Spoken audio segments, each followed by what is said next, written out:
এখন আমি আছি চুয়াডাঙ্গা জেলার আলমডাঙ্গা উপজেলার বেলগাছি ইউনিয়ন কেদারনগর গ্রাম, যেটা আমার নিজের বাড়ি আশ্রম।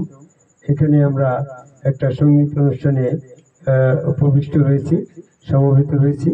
একটা বিষয়ে আমি পবিত্র কোরআন থেকে গবেষণালব্ধ একটা জ্ঞান আপনাদের মাঝে উপস্থাপন করতে চাচ্ছি। সেটা হচ্ছে, আমাদেরকে অনেকেই এই আদম কাবায় আল্লাহকে সেজদা করার ব্যাপারটা শিরক বলে এটারে ব্যর্থ করার চেষ্টা করে, যে আমরা নাকি আদম কাবায় আল্লাহকে যখন সেজদা করি তখন নাকি শিরক করি।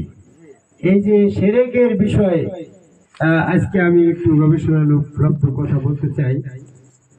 সেজদার ব্যাপারটা কখনো কোথাও শিরক হবে না। সেটার লজিক দুইটা আয়াত।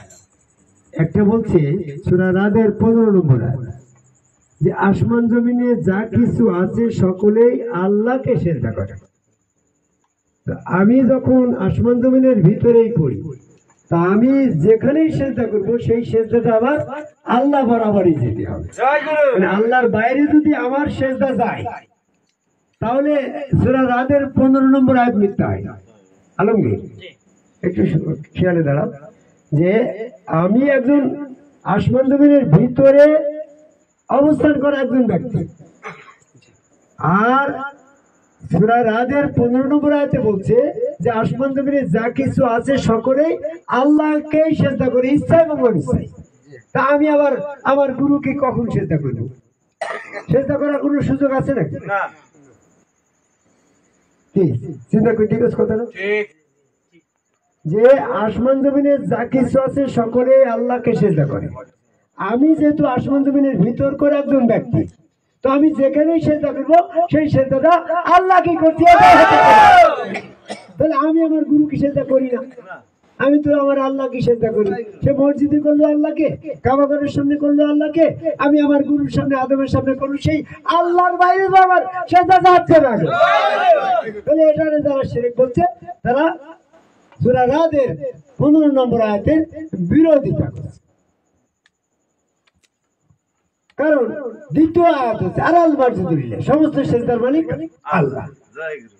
তাহলে আমরা গুরু আদম কাবায় আল্লাহকে সেজদা করছি, এটা সূরা রাদের 15 নম্বর আয়াত এবং সূরা জিনের 18 নম্বর আয়াত অনুসারে শিরকের আওতার বাইরে, শিরক হচ্ছে না।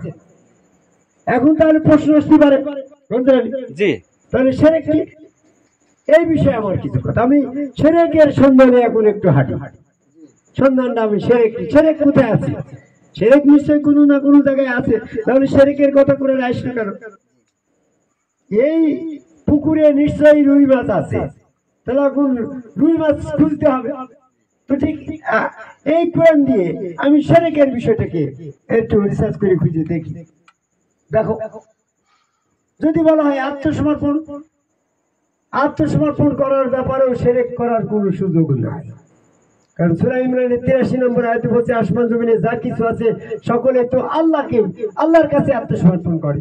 তাহলে আমি যখন আল্লাহর আসমান জমিনের ভিতরেই পড়ি, আমি আমার গুরুর কাছে আত্মসমর্পণ করার কোনো সুযোগ আছে?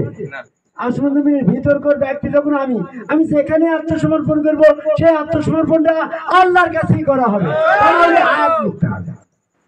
আত্মসমর্পণ করার ব্যাপারেও শিরক হওয়ার কোনো সুযোগ নেই। নাম্বার 3, যে আমি আল্লাহকে বাদে অন্য কাউকে প্রভু বলছি, সেক্ষেত্রে শিরক হতে পারে। সূরা আরাফের 172 নম্বর আয়াত দেখে, সমস্ত সৃষ্টিকুলের কাছে আল্লাহ এই অঙ্গীকার নিল, আলাস্তু বিরাব্বিকুম, আমি কি তোমাদের রব নই? তাহলে কালো বালাই রাব্বি, সবাই স্বীকার করলো, হ্যাঁ আপনি আমাদের রব। তাহলে আমরা এই রব আল্লাহকে রব করা, প্রভু বলার ব্যাপারে কোথাও শিরক করার কোনো সুযোগ নেই। কারণ আমরা তো সেই আল্লাহরই তো প্রভু বলে এই পর্যন্ত আসছি। ইভেন ইবলিস আল্লাহকে রব বলে, সূরা হিজরের 34 নম্বর আয়াত।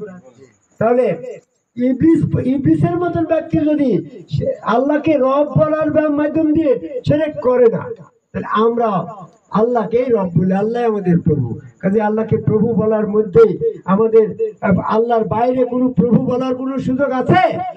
তাহলে প্রভু বলার মধ্য দিয়েও সেরে খাওয়ার কোনো সুযোগ নাই। নাম্বার 4, সুবহানাল্লাহ, পবিত্রতা মহিমা বর্ণনা করার ক্ষেত্রে যদি আল্লাহর বাইরে কোথাও করা যায় তাও নাই, সেটা শিরক হইতো। কে বুঝছা? দেখো সূরা হাদীদের 1 নম্বর আয়াতে বলছে আসমান জমিনে যা কিছু আছে সকলেই আল্লাহ পাকের পবিত্রতা মহিমা বর্ণনা করে।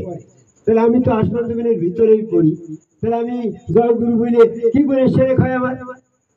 আমার এই পবিত্রতা প্রশংসা যা কিছু তো সব আল্লাহর দিকেই যাচ্ছে নাকি? আল্লাহর বাইরে আমি জয় গুরু বলে আমার গুরু নিজামুদ্দিন আহমেদ চিশতির জয় দিই, আমি জয় গুরু বলে যদি অমুক খলিল সাহেবের জয় দিই, আমি জয় গুরু বলে যদি খাজা মঈনুদ্দিনের জয় প্রকাশ করি, আমি জয় গুরু বলে যদি এরকম ভাবে মুহাম্মদ সাল্লাল্লাহু আলাইহি সাল্লামের জয় দিই, পার্ট বাই পার্ট ব্যক্তি বিশেষে এই জয় দেওয়ার যদি কোনো সুযোগ থাকে, তাহলে সূরা হাদীদের 1 নম্বর আয়াতটা তো মিথ্যা হয়। মানে আল্লাহ বলছে আসমান জমিনে যা কিছু আছে সকলেই তো আল্লাহরই পবিত্রতা প্রশংসা করে, তাই তো? তারপরে দেখো আলহামদুলিল্লাহ, সমস্ত প্রশংসার মালিক তো আল্লাহ। তাহলে আমরা জয় গুরু বলে তো সেই আল্লাহরই প্রশংসা করছি।